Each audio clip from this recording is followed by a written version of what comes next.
To really know where we're headed, we need to unveil revolutionary ideas from leaders that are shaping the defense and business industries. Join me on these Chats of the Future with Redstone Gateway. I'm James Lomax, and this is Uncommon Access. Today, we're talking with Will Irby of Cintel Inc. about starting a technical services firm outside of Silicon Valley and how his team of problem solvers are providing creative solutions for the city of Huntsville and beyond. Will Irby, welcome to Uncommon Access. Good to be here. Yeah, thanks for joining us. Absolutely. So, as I introduced to the audience, you are the president of Cintel Inc., a technical services firm that's located at Redstone Gateway. But you've been in Huntsville for a while. So just tell a little bit about Centel and what your company does and how you got to where you are now. Sure, yeah. So we were founded in December of 2013. As all government services firms know, it takes you a couple of years to get everything in place. First contracts in 2015. I joined the company in 2016. Primarily we're focused at the beginning on work at Redstone Arsenal. Did some work in modeling simulation, systems engineering, systems integration, and have since grown out from there. Came over, I was the third full-time employee, and we're up to, in that 50 employee range now, kind of grown and explored other technical areas that we could add value in, and have grown out of Huntsville. So it's been great. Got a lot of talented people on the team, so it's been fun. So the company's founded in 2013 and you joined in 2016. Here we are 5 years from now and you're the president of the company. So yeah. What evolved there and who are some of the other leaders involved at the company? Yeah, sure. So Dale Jobs is our CEO, our founder. I think he has always been an entrepreneur at heart and kind of was always kind of working towards starting a company. I came along, I was working for a big $1 billion design build MEP firm, helping them with their federal business. And Dale said, hey, you want to come over and give the small business thing a whirl? So came over, sounded fun. I've known Dale for a very long time. We've just kind of plugged away, bringing on other key leaders.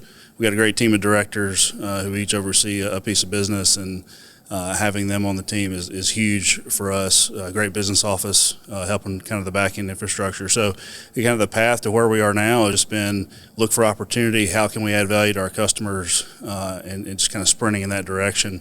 If it's something that we don't feel we can add value to, we certainly will say, hey, there's a lot of other great companies that can do that work for you. But for us, if it's kind of in our wheelhouse of finding really good, talented people that can fill a niche for a customer, we're there. So technical services, I guess, what would be in that wheelhouse that you're describing? So do a lot of cyber security work. We do a lot of systems engineering, mechanical design, integration work. We also have a big presence in kind of the energy and power generation field. So we do a lot of generator work for DoD weapons platforms. And then we do a lot of disaster response work. Hurricane comes through, power goes out. We've got a team that can go help, get generator power in there. We do a lot of software engineering with embedded systems. So we have a team up in Detroit at the Ground Vehicle Systems Center there, supporting kind of the software engineering side of the house. So, the buckets are really software engineering, cybersecurity, then kind of that systems integration bucket that can be kind of anything, but what we try to pride ourselves on is, hey, we're a team of problem solvers. Give us a problem, you can't solve it, we'll work on it and try to figure out a solution. So, some examples of that, I guess, like the generator thing. Yeah. How's that something you even get into? Did you have experts on your team already, or is that something, a problem presented itself and you went? Sure, yeah. So my background, previously before I came into private industry was on the government side of things and ran a large energy program. So I was very familiar with energy systems.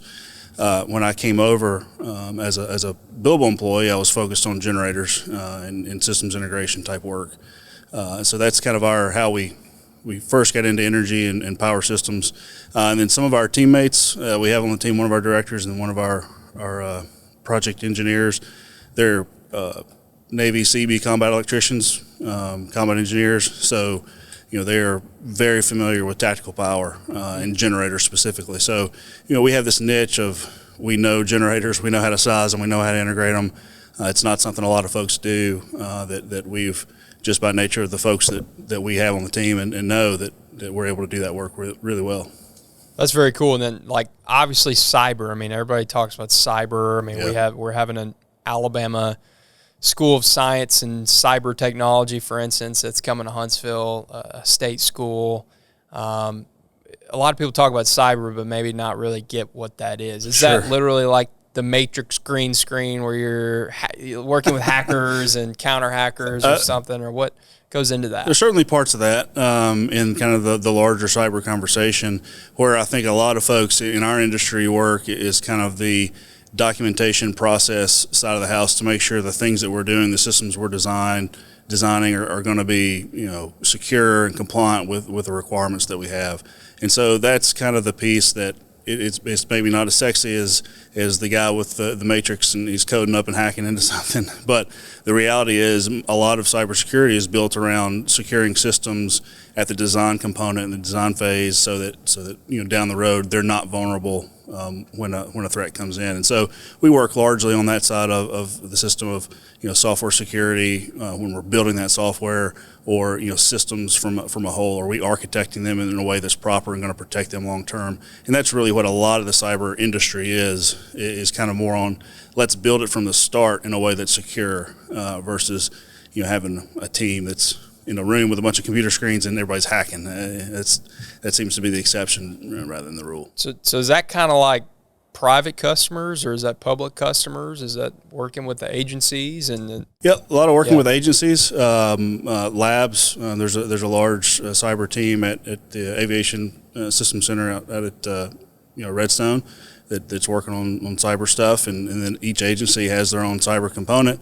The regs are typically cumbersome, and so you need a lot of expertise in those areas. And if you're on the kind of let me build something new for you side of the house, that's kind of a different skill set than the let me come in and make sure my existing systems are going to be secure. And so there's a lot of niches within the larger cyber industry where you've got to kind of have a little bit of expertise. I always hear, the headlines are like, hacker takes over a county or a school system or a city, and wherever it is. But in those cases, is it already too late to help out? I mean, they always pay like a ransom or whatever.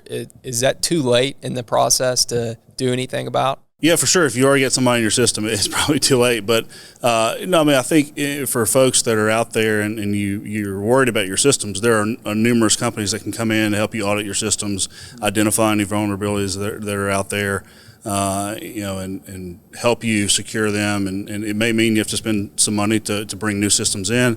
It may mean a little different infrastructure, but certainly people need to be proactive in making sure their systems are secure.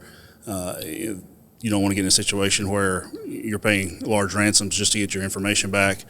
Most of the quote-unquote cyber insurance that's out there is specifically for those types of situations. And, hopefully folks are kind of leaning forward on their cyber posture and the way they secure information just to make sure they're not vulnerable. Very cool. Well, so you guys have grown. Obviously, you just kind of ran us through the story there. But, I remember when your company was located in a pretty smaller office at Lincoln Mill. Yep. Kind of a really cool redeveloping former mill, literally, just outside of downtown Huntsville. Now you've got a really cool presence at Redstone Gateway. What were some of the thought process behind those moves? And then how has Huntsville been overall? I mean, has Huntsville been a great place to have a company? Yeah, absolutely. On kind of your last question there, I can't think of a better place to start a company, to be involved with a small growing company than Huntsville. From that perspective, it's been, fantastic. Yeah, Lincoln Mill was great. We had a really neat space there, really cool to be part of that community over there in that part of town. We grew a lot while we were there, continually kind of grabbed another office here or there and expanded out. And then, we were just looking for the next place that we wanted to call home as a company that would be, where we could grow into for a longer period of time. And, the Gateway was just perfect for our employees that are at Redstone Arsenal. Very convenient for them to come by the office and have meetings and those types of things. Our employees that are located at our office, it gives them a great new, great place to work. They all love coming there. It's super convenient. I think the misconception here is like all the gate traffic's going to be terrible, and really it doesn't even impact you coming in here to the Gateway. Mm-hmm. So it's fantastic from that perspective. We wanted a new modern office space. We wanted the ability to have secure communications if we needed them. We wanted something convenient, and we wanted something that wasn't, us having to go in and renovate and fix it up. And so that's why we ended up, coming out here to the Gateway, and really, fantastic decision for us as a company. Huntsville's influenced who we are quite a bit. A lot of the flexibility we try to have as a company, and the ability to flex to whatever our customers are asking us to do. A lot of that comes, I think, with the community that's here in Huntsville is, dynamic, and we're very responsive to what the market's telling us. And so, from that perspective, I think what Tommy's done in the mayor's office and the county commissioners, both in Madison, Limestone counties, Jackson counties, Marshall counties, have all been, very aggressive in trying to attract talent, companies, and new industries to town. And we were for a long time a very defense-heavy town. Mm-hmm. Now it's very diverse from an industry perspective. The competition for talent right now is, I don't remember a time when it's been as competitive as it is to find talented people and qualified people. So those types of things are fantastic. I've visited and traveled quite a bit professionally, and I always tell people, we're not leaving. We're planning to stay here forever. It's just a great place.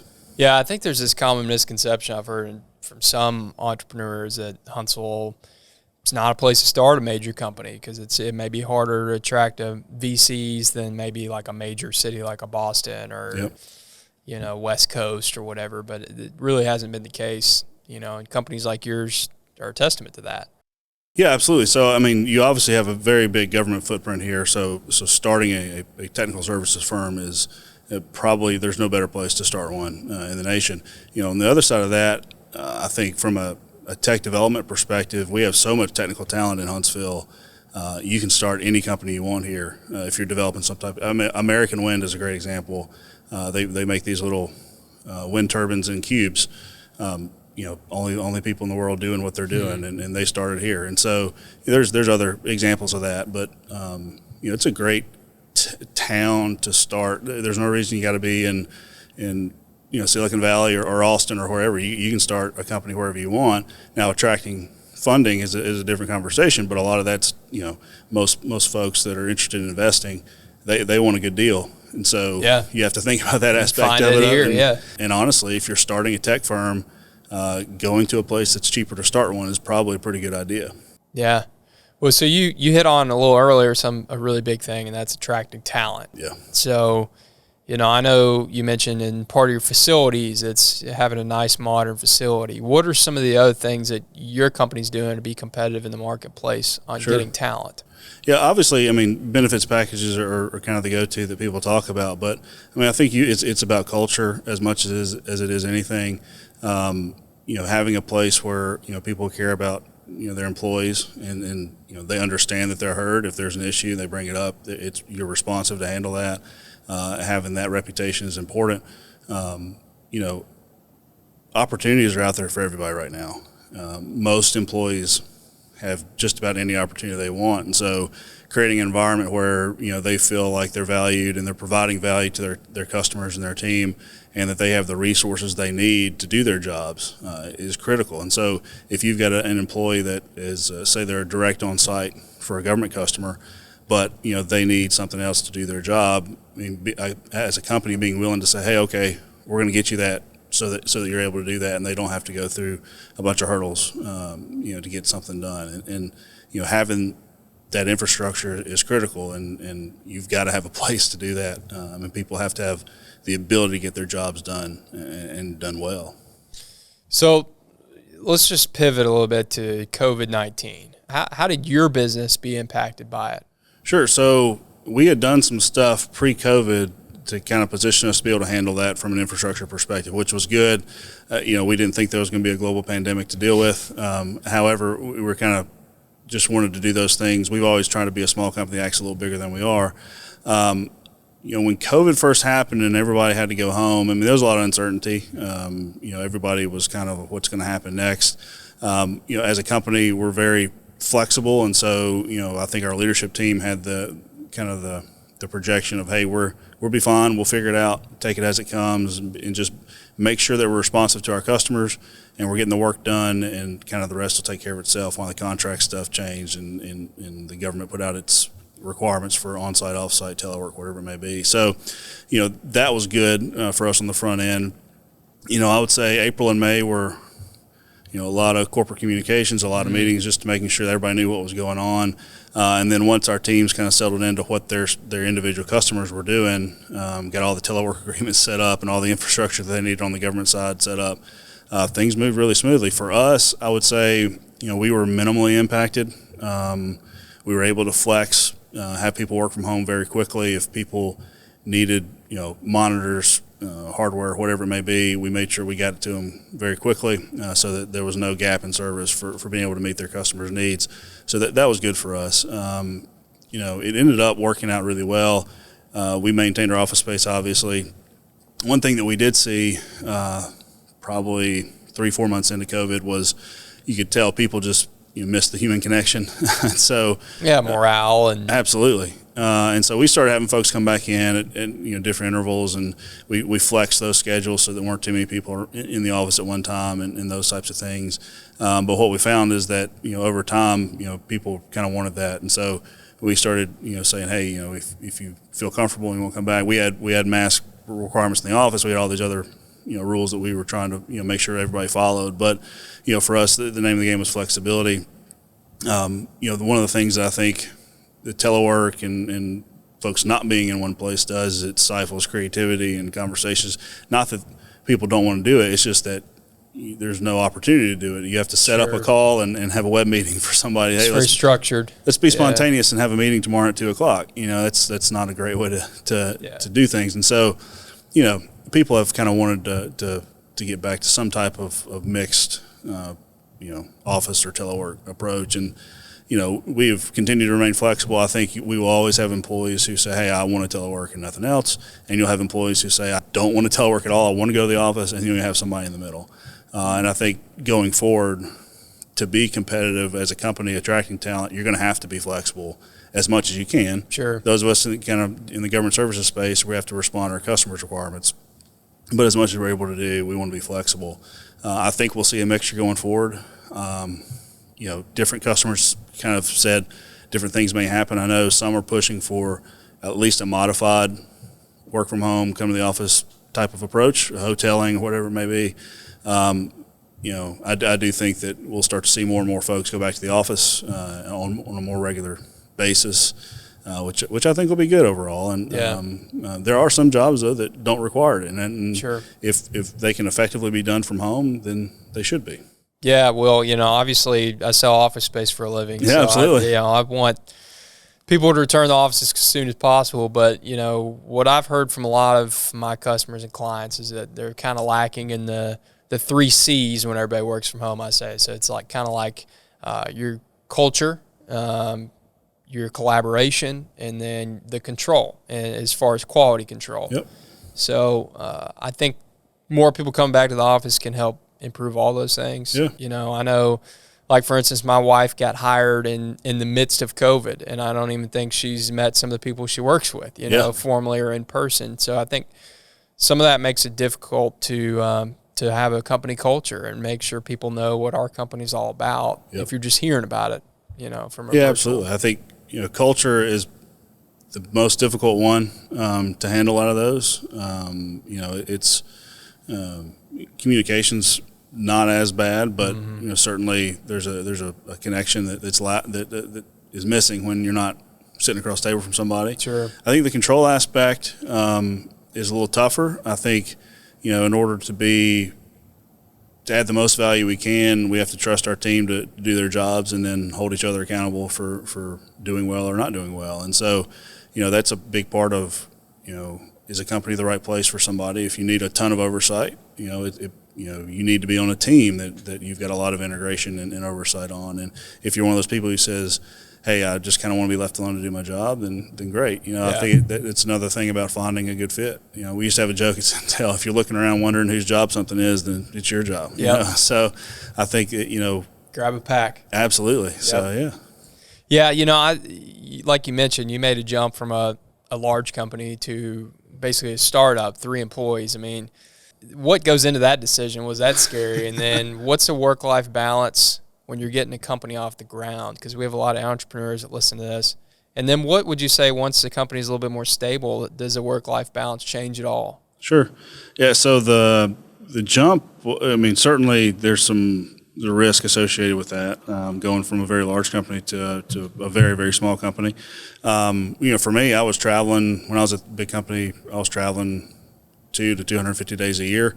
So there were some other stressors involved as well. And so, you look at the flip side of that, it took that off the table and it was actually less stressful. And, certainly there's risk involved, but, for me, the best piece of advice I got during that transition, I had a mentor that was one of my professors in my MBA program, and he says, well, how much risk do you have? And I said, well, what do you mean? He says, well, how many phone calls would you have to make to find another job if it doesn't work? And I was like, I don't know, 5 or 10 maybe. And he's like, well, then you should be fine, right? Yeah. I never thought of it like that. So really, I mean, I think it's a work ethic thing, and if you're confident enough I can figure something out, it takes kind of the risk off the table and you plug away. Certainly very different dynamic, a big company to a small company. A lot more control over your destiny in a small company. And just my 2 cents there. But I've learned more, since 2016 being at Cintel than kind of the rest of my career all put together, and just about certainly about business and decisions you make and things like that. Work-life balance. My wife might have a different answer than me, but I think certainly you work a lot. There's a lot of stuff that has to get done, and you don't, especially when you're still billable and have a day job, so to speak, of getting a piece of work done. But you get it done, you figure it out, you try to do the best you can. I mean, I had the kind of the perspective of I didn't have much of a work-life balance previously, so one of my kind of goals coming into this was making sure that I had boundaries and maintained them, and that's been important. And certainly as we've grown, you have teammates you can pass stuff off to, other leaders in the company that are taking roles that you dual-hatted earlier on, and it makes it so much easier to have a team you trust and is reliable, and they go out and get it done better than you could do it anyway. Sure. So, that certainly helps when that adds in. But for anybody, I mean, there's going to be times when there's no work-life balance, and then there's going to be times where there's plenty of it. What I've kind of said, and it took me a while to learn this, is that work-life balance is different for everybody. For me, it may mean that I never stop working. It's just part of who you are, and you do. And then other folks are like, nope, when I'm done, I'm going home, and I'm out. Turn it off. Turn it off, and that's fine. I think knowing what it is for you is probably the biggest challenge of being able to say, hey, I'm out of pocket. It'll be there tomorrow. Yeah. Don't worry. Yeah. Well, there's always some work to do. That's yes. one thing about business in America. But yep. What is there any business stories you can tell that you think were pivotal in the growth of your company? Just off the top of your head, I know that's a big question, but I mean the one that comes to mind is an analytics project we're still doing, 3+ years into it, where we saw a requirement come across the table. We had some great ideas for it. We had some folks on the team who we could craft up our ideas for it, and we're like, I don't know if they'll pick us. I mean, we were like 10 people, 8 people, 10 people at the time. And we just kind of crafted a picture of what we had in our head to do what they were asking us to do, and threw it over the fence. And they came back and like, yeah, you won. We were like, what? And that, I would say that gave us the confidence to go after stuff. And just because you don't do the exact thing today doesn't mean you can't figure out how to do it, and you don't have the team on staff to be able to figure out how to do it. And that's kind of the benefit of having a bunch of smart people you work with, is that typically you can figure out how to solve whatever that challenge is. That's kind of when we said, hey, we're just a team of problem solvers, and we'll take a stab at it, and if we don't think we can do it, we'll let you know, and we'll recommend some other companies you can go talk to if we're not the right ones. And so, those little wins, and there's multiple, and there's no big moment, but multiple little things that happen along the way that gives you the confidence to say, yeah, we can figure this out, or it's not the worst thing in the world. And then when you look back, things that you thought were these horrible issues and crises that happen, and you look back and like, it really wasn't that big of a deal. Yeah. And that kind of gives you perspective going forward when things happen. You take a step back, take a breath, figure it out, move on. Well, good, man. I mean, being a business leader, you're involved with a ton of stuff just outside of your business. Like I know we're in the American Heartball organization trying to get that off the ground. And what are some other organizations you're involved in? And then Sure. maybe what are some hobbies that you have outside of work? Yeah, so I was fortunate enough to serve on the board of the Cornerstone Initiative. I've been a member of HASBAT and served on the board of HASBAT. So certainly love those organizations. One of the things in the last year or so that we've gotten involved with, with the Community Foundation, is the Pathway to Sustainability fund that's there, and we're really focused on getting people away from dependency. And the fund is set up to incentivize nonprofit organizations to work people through the system versus checking a block. That we serve this many meals. Well, how many people did we get through that process to where they're gaining more independence and being less dependent on the system? And so, very passionate about that. We've learned that Huntsville has a big gap in transitional emergency housing. So for families specifically. So if say like a domestic if issue, there's a domestic issue or medical. Anything, medical, it could be a job loss, it could be whatever, and a family unit needs somewhere to stay. There's less than 20 rooms in Huntsville, I think. Some really low number, and so it's a kind of an issue that we feel pretty passionate about, trying to help get the right people together. We're not the right people, but we can certainly put resources behind that and try get them in the room. Absolutely, get them to help them figure it out. And so, we're very active. We do a lot of nonprofit charity golf tournaments. Everybody does here in town, but we try to support as many local nonprofits as we can. Dale and his wife Kristen have always been very, very involved in kind of the nonprofit community, and so that's just a part of Cintel. And we've got an internal giving fund that we've set up so that as a company our employees would be able to give to it, and then get that money out to different organizations that people feel passionate about. For me personally, play a ton of golf. Huntsville Country Club is where I play a lot, but I travel around. I just love golf. You play the Arsenal right here? I do play the Arsenal. Yeah. It's a fun course. It's 2 courses. Two courses, yeah. Yeah, they're great. There's a lot of great golf in the area. I'm a golf nerd. I travel around. I play all over. If I'm going somewhere, I'm trying to figure out how to get my clubs which course. There. Yeah, absolutely. So, play a lot of golf for about 15 years. I was into powerlifting, strongman, and Highland Games stuff. So did that for a while until the body started falling apart. Then I tried to pretend I was going to be a runner.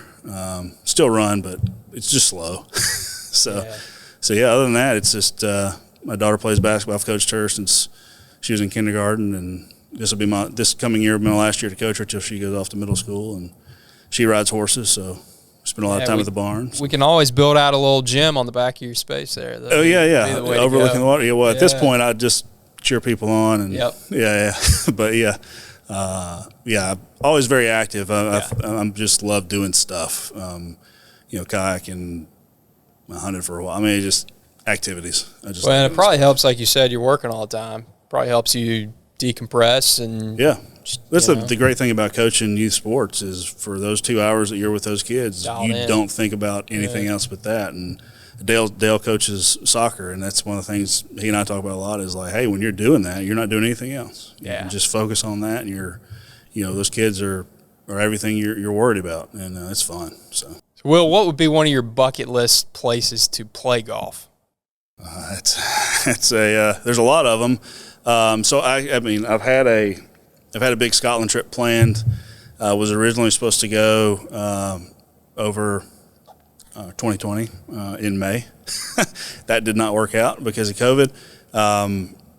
We rescheduled to this year. Still didn't work out because of COVID. We're going to end up going over in 2023 now. The Open Championship's being held at St. Andrews next year, and we didn't want to play off of mats there, so we're extending out another year. So obviously, I've been fortunate to play over there before, but Scotland is fantastic. I really want to do Ireland. There's Cabot Cliffs up in Nova Scotia. There's Bandon Dunes out in Oregon. There's Pinehurst over in Carolinas. So I've got my bucket list golf trip would probably take me a solid year playing golf every day to hit all of them. But, you know, shout out to Alabama. The RTJ Yeah. Trail is fantastic. I play a lot of golf here. And so, you know, I'm not a discriminator from a golf course perspective. What's your favorite course in Alabama then? Favorite course in Alabama, and the way I rate that is a course that I would play every day, is at Huntsville Country Club. Well, there you go. I love it, and it's hard enough, it's fun enough, it's different enough, and it's fantastic. Favorite course in the world right now for me is the golf clubhouse at Ely in Scotland. Excellent. Well, we're filming and recording this thing at Rocket City Tavern, so Absolutely. I got to give them a shout out. Every time I see you, it's generally you and Dale Eating here, eating here at Rocket City Tavern. So, what do you think's your favorite dish on the menu here? The petite sirloin, but Yes. I get the vegetables instead of the fries. Smart man. And we eat here 2 to 3 times a week, Yeah. probably, and it's great. I mean, I remember pre-COVID, you couldn't get in here at lunch. Yeah. There was probably an hour and a half during the day that you had to get there before or after that. But I mean, it's still they're getting busier and busier, and Yeah. I was pumped to see them able to navigate COVID and stay open, and you know. It's fantastic food. You know, even if you don't work at the Gateway, you need to come Yeah. here and eat. It's fantastic. Well, that's about as good as plug any I can think of. But you know, so one last, I mean, anything you want to say to anyone listening about Cintel or anything you're working on? You know, we're focused on growth in the future, and you know, we certainly want to find customers and partners that, you know, that are kind of aligned to add value And employees. Absolutely. Yeah. And so, you know, we're focused on continued growth, both here in Huntsville and then, you know, around the U.S. We have employees in Colorado, we have employees in Virginia, we have employees in Tennessee, we have some in Texas, you know, up in Detroit, obviously. So we have customers, you know, kind of and employees spread out. We want to continue that growth. We're not only focused on Huntsville. We're focused on supporting, you know, all of our DoD customers, you know, wherever they may be. And so if we can add value in those places, that's where we're going to go and do that work. So it's you know, we're very fortunate to be working at Cintel. We're very fortunate to have started in Huntsville and kind of be spread out where we are. And I can't say enough about the team that, you know, maybe it's just dumb luck that they decided to come along with us and do this, but our team is fantastic, and I put them up against anybody. And so, you know, we want to find other folks who want to do the same stuff and add value to folks and do the right thing, and I think everybody benefits then. So, Well, dumb luck or not, you guys have done a phenomenal job. Thank you. Will, thanks for being on the program. absolutely, man, appreciate it. Thank you for listening to this episode of Uncommon Access. Our podcast is produced by Redstone Gateway, where the future works. You can find Uncommon Access on major podcast platforms such as Apple Podcasts, Spotify, Google Play, as well as on YouTube. You can find out more about Uncommon Access on redstonegateway.com/podcast. Special thanks to our recording location, the Rocket City Tavern. We'll see you soon for another chat of the future.